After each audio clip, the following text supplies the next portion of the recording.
नमस्कार शेतकरी मित्रांनो, शेतकऱ्यांची शेतीशाळा प्राकृतिक आधुनिक कृषी शोध प्रशिक्षण चिकित्सालय रामपुरी बुद्रुकमध्ये आपले सहर्ष स्वागत आहे.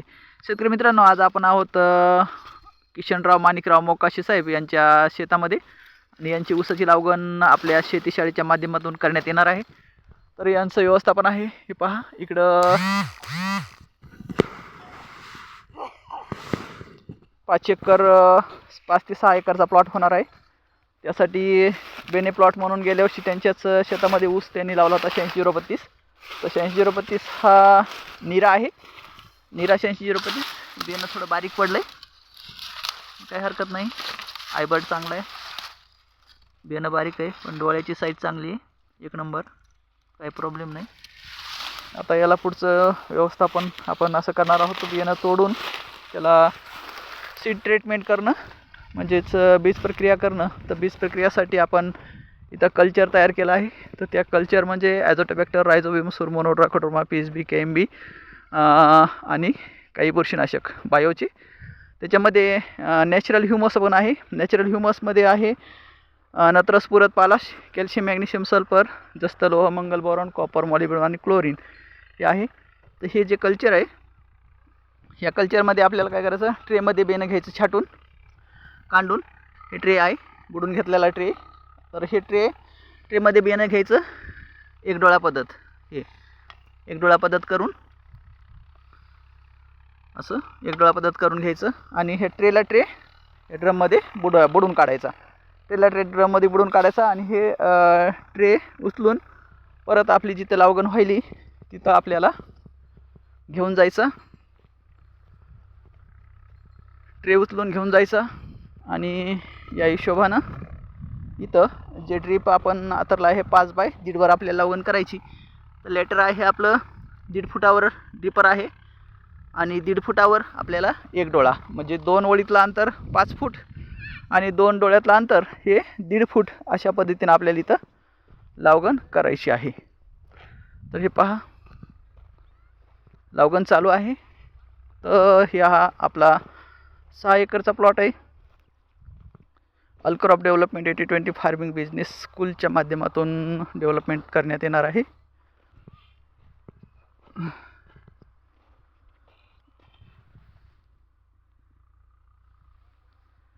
18 इंचावर लेटर आहे.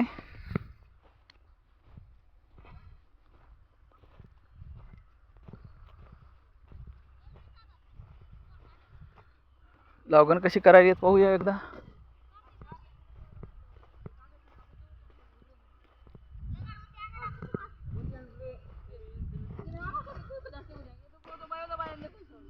बरोबर लावा रे. कसं लावायली, कसं लावायली, असं लावली ते बा. असं असं हे असं आणि असं हे असं टाकून असं 1.5 फुटा. हो चालतंय. हे याला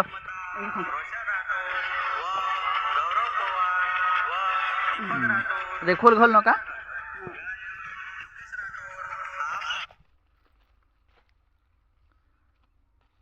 राईट.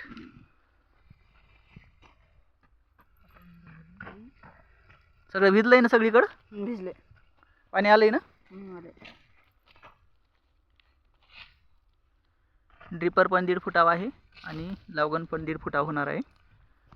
याचं अंतर आहे ॲक्युरेट 2 ओळीतील अंतर 5 फूट आणि 2 डोळ्यातील अंतर 1.5 फूट. 5 बाय 1.5 अशी आपली लागवड आहे.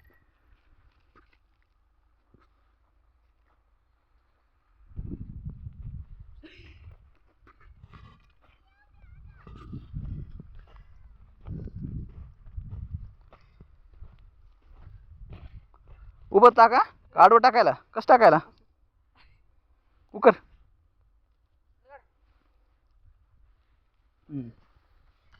राईट. हुशार झाला तू. कितीला आहे, शाळेत जातो का नाही? कितीला आहे? 11वीची सुट्टी होय.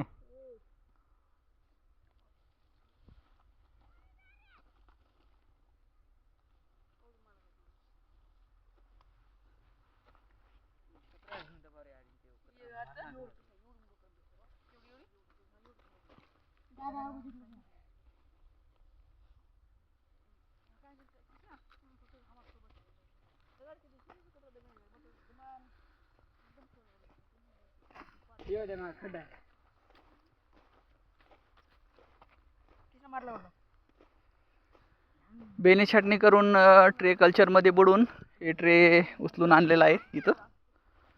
आणि हे ट्रेमधलं बियाणं पहा, नीरा कोश 80-032 आहे. डोळा छान आहे.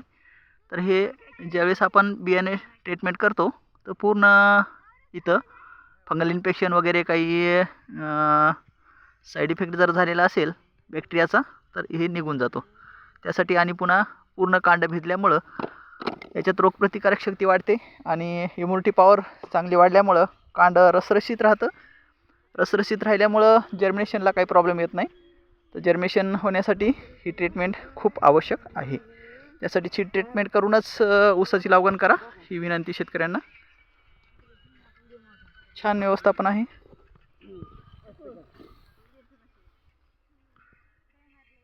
डोळा फक्त एक नंबर आहे. डोळा चांगला असणं महत्त्वाचं आहे, बस बाकी काही नाही. थोडं बारीक आहे बियाणं पण काय अडचण नाही. याला आपण पुढे ट्रीट करूया. बियाणं थोडं बारीक राहिलं. गेल्या वर्षी लेट लावण्यात आलं त्याच्यामुळं बारीक राहिलं आणि पाऊस काळ पण जास्त होता त्यामुळे थोडंसं बियाणं पोचलेलं नाही आहे. पण काय अडचण नाही. डोळा चांगला आहे त्याच्यामुळं नो प्रॉब्लेम.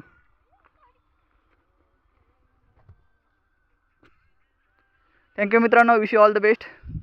आपल्या ऊसाचं नियोजन कसं करता हे सांगा आणि भरघोस व दर्जेदार उत्पादन घेण्यासाठी मदत होईल असे सोर्स निर्माण करा.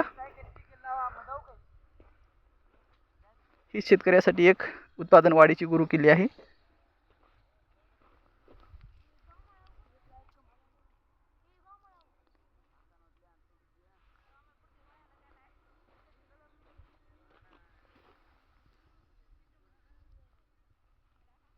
वल्ल्या रानामध्ये ड्रीप चालू करून अशी माती टाकायची थोडीशी, बस एवढं जरी झालं तर भरपूर आहे. हे पहा, थोडी माती टाकली संपला विषय. अशी लागवड करा म्हणजे जर्मिनेशन एक नंबर होईल आणि लवकरात लवकर ऊस तुमचा वाढी लागेल आणि उथळसरी राहील. उथळसरी जर असेल तर जे वरच्या बायोस्ट्रक्चरमध्ये म्हणजे जी आपली वरची सुपीक माती आहे त्या सुपीक मातीमध्ये डोळा रुजल्या जाईल. याची दखल घ्या. कारण खोल जर सरी वडली तर सगळी सुपीक माती बाजूला जाते आणि सुपीक माती जर बाजूला गेली तर त्या बियाण्याला न्यूट्रिशन अवेलेबल होत नाहीत. न्यूट्रिशन अवेलेबल जर नाही झाले तर ते डोळा जर्मिनेशन जरी झाला तरी लवकर ग्रोथ घेत नाही. हे या पाठीमागचं महत्त्वाचं कार्य आहे.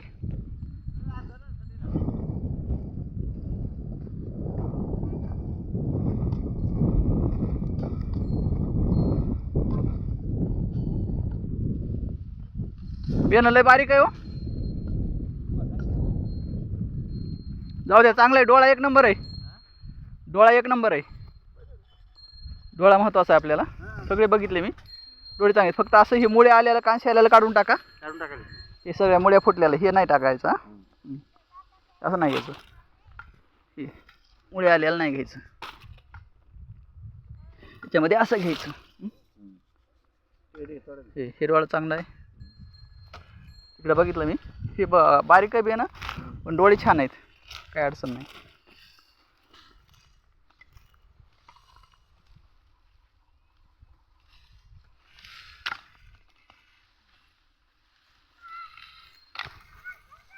पाच 5 लिटर टाकलं ना त्याच्यात. पाणी बदलायचं. आज बदलायचे.